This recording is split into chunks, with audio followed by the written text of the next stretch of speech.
Hello दोस्तों, स्वागत है आपका स्टडी नॉ 6 चैनल पे। आशा है आप सभी ठीक होंगे। तो चलिए फिर शुरू करते हैं आज की क्लास, जो Hindi TGT PGT plus NET JRF के लिए बहुत ही महत्वपूर्ण रहने वाला है। इसके अलावा ऐसी कोई भी परीक्षा जिसमें हिंदी साहित्य भी एक विषय रहता है, उन परीक्षाओं के लिए भी ये क्लास इम्पॉर्टेंट रहेगी, तो ध्यान दीजिएगा और अंत तक जुड़े रहिएगा। पहला प्रश्न देखते हैं। प्राकृताभास हिंदी से क्या आशय है? प्राकृताभास हिंदी का अर्थ है अपभ्रंश। प्राकृताभास हिंदी का अर्थ है अपभ्रंश।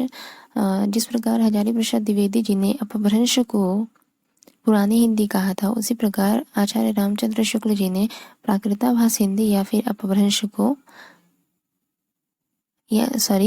पुरानी हिंदी को प्राकृताभास हिंदी या फिर अपभ्रंश कहा है। ठीक है, आचार्य रामचंद्र शुक्ल ने पुरानी हिंदी को प्राकृताभास हिंदी या फिर अपभ्रंश कहा है।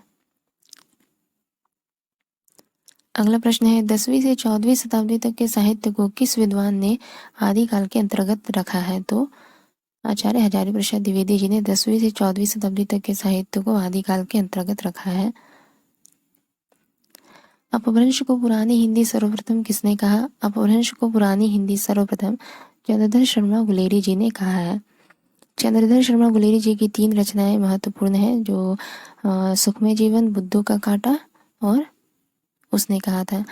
और इनकी प्रसिद्धि जिस रचना के आधार पर हुई वो रचना थी उसने कहा था नामक रचना के आधार पर इनकी प्रसिद्धि हुई, जो द्वितीय विश्व युद्ध की पृष्ठभूमि पर आधारित एक प्रेम संवेदना की कहानी है। पंडित चंद्रधर शर्मा गुलेरी जी ने किसको पुरानी हिंदी का प्रथम कवि कहा है? तो राजा मुंज को पुरानी हिंदी का प्रथम कवि कहा है पंडित चंद्रधर शर्मा गुलेरी जी ने। अपभ्रंश का वाल्मीकि किसे कहते हैं? तो अपभ्रंश का वाल्मीकि स्वयंभू को कहा जाता है। अपभ्रंश का वाल्मीकि स्वयंभू को कहा जाता है।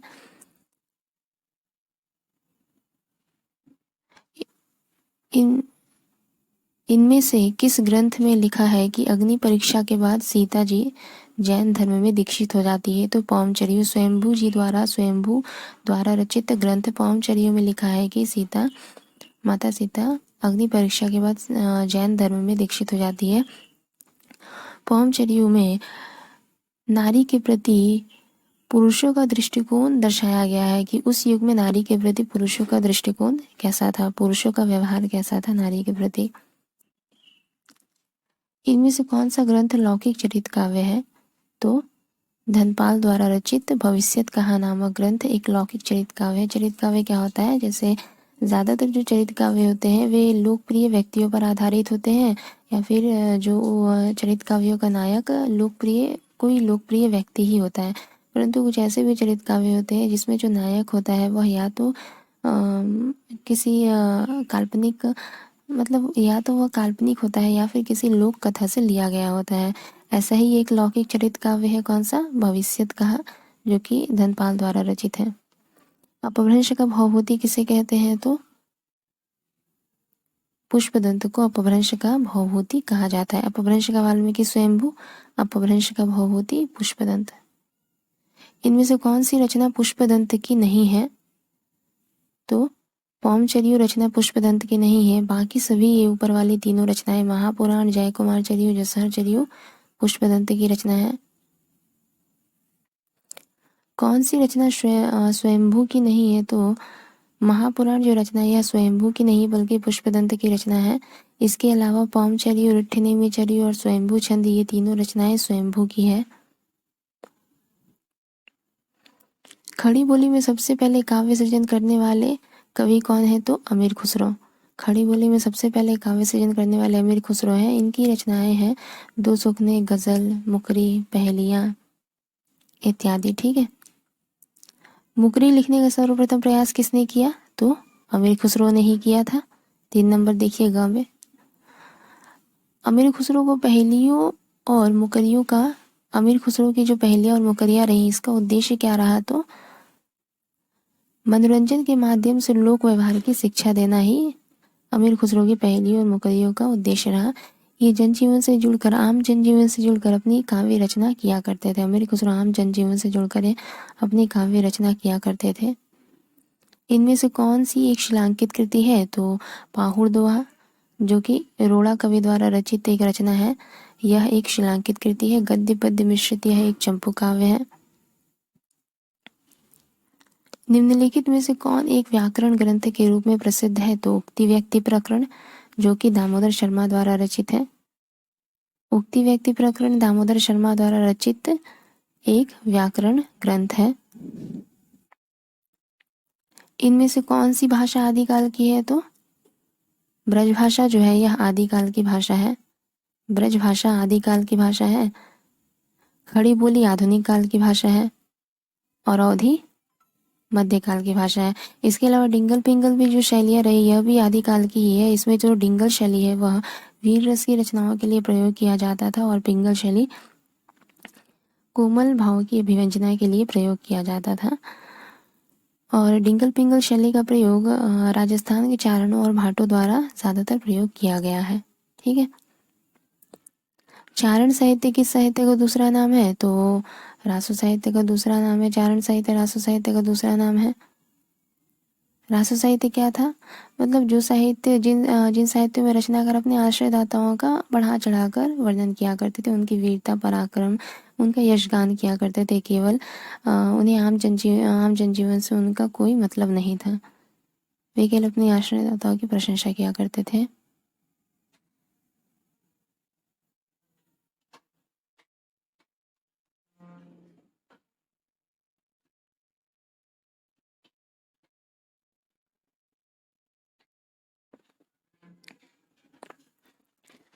इनमें से कौन 84 सिद्धों में नहीं है? तो शारंगधर 84 सिद्धों में नहीं आते हैं। सिद्धों की संख्या कितनी मानी जाती है? तो सिद्धों की संख्या 84 मानी जाती है।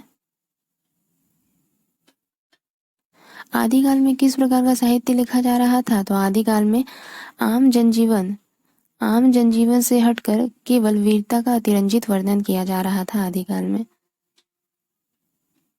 रासो ग्रंथ किस भाषा में लिखे गए? तो रासो ग्रंथ ब्रज भाषा में लिखे गए। रासो ग्रंथ ब्रज भाषा में लिखे गए। वीर गाथा कालीन रासो काव्यों में निम्नलिखित में से किस विषय का वर्णन नहीं है? तो कृष्ण लीला का प्रतिपादन वीर गाथा कालीन रासो काव्य में नहीं किया गया है। इसके अलावा आश्रयदाताओं का तिरंजनापूर्ण वर्णन, इतिहास और कल्पना का सम्मिश्रण और युद्धों का सजीव एवं गत्यात्मक वर्णन, ये तीनों हमें वीर गाथा कालीन रासो काव्य में देखने को मिलता है। हिंदी साहित्य के 700 से 1400 ईस्वी के कालखंड को ग्रियर्सन ने क्या नाम दिया है? तो चारण काल नाम दिया है उन्होंने। बीसल देव रासो में किस शैली का प्रयोग किया गया है? बीसल देव रासो एक गेय शैली का प्रयोग किया गया है। यह एक रासो काव्य के अंतर्गत, यह भी एक रासो काव्य है, परंतु ज़्यादातर जो रासो काव्य थे वह वीरता परक रचनाओं के लिए प्रसिद्ध थे, परंतु यह जो था एक प्रेम और श्रृंगार परक रचना रही, जिसके रचयिता कौन रहे? नरपति नाला। बीसल देव रासो के रचयिता नरपति नाला।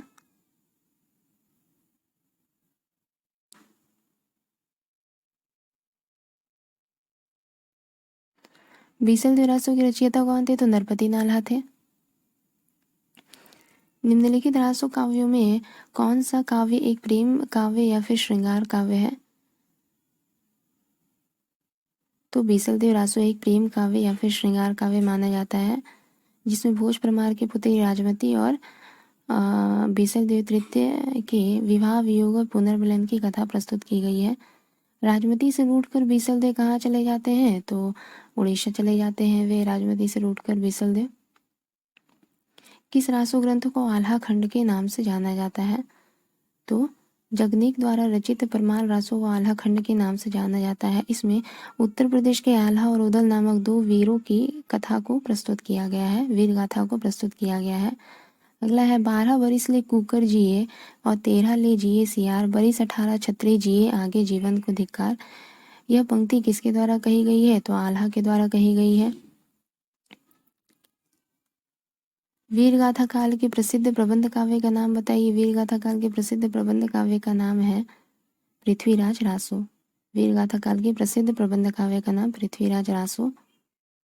रामचंद्र शुक्ल ने हिंदी का प्रथम महाकवि किसे माना है? तो चंदवरदाई को माना है। रामचंद्र शुक्ल ने हिंदी का प्रथम महाकवि चंदवरदाई को माना है।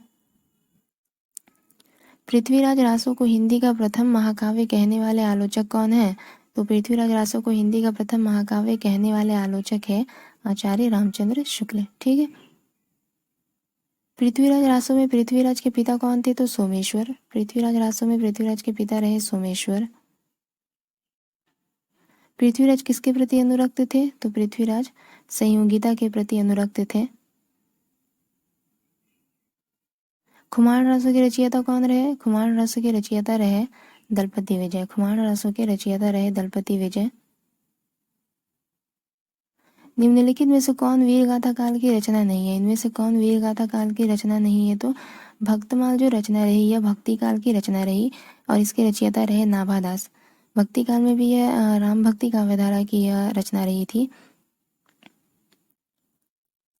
भक्तमाल के रचयिता कौन रहे? नाभादास। इनमें से कौन सा कवि आदि काल का नहीं है? तो नाभादास जो है यह आदि काल के नहीं बल्कि भक्ति काल के कवि थे। ठीक है। अभी देखा हमने कि नाभादास भक्तमाल के रचयिता रहे।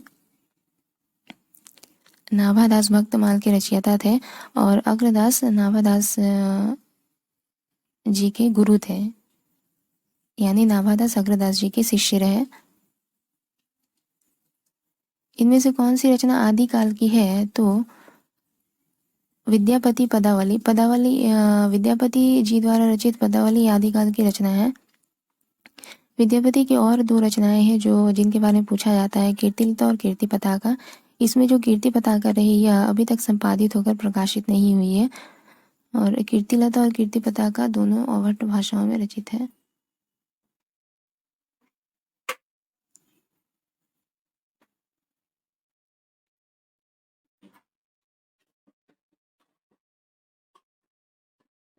आदिकालीन साहित्य का प्रमुख रस कौन सा है? तो वीर रस है। आदिकालीन साहित्य का प्रमुख रस वीर रस है।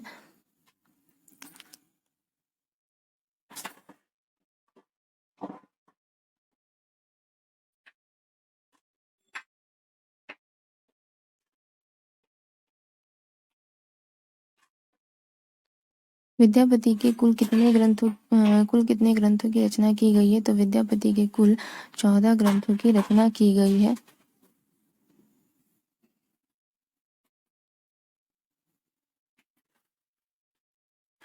विद्यापति के पद किस भाषा में रचित है? विद्यापति के पद मैथिली भाषा में रचित है। विद्यापति के पद मैथिली भाषा में रचित है।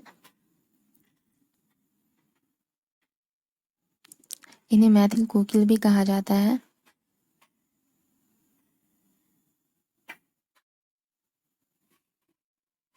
विद्यापति की कौन सी रचना अभी तक संपादित होकर प्रकाशित नहीं हुई है? तो कीर्ति पताका अभी तक संपादित होकर प्रकाशित नहीं हुई है।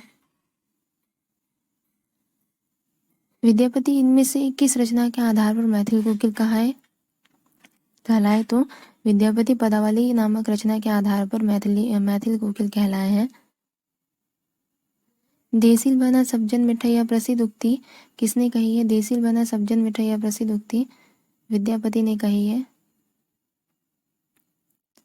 इनमें से कौन सा कवि अभिनव जयदेव की उपाधि से विभूषित है?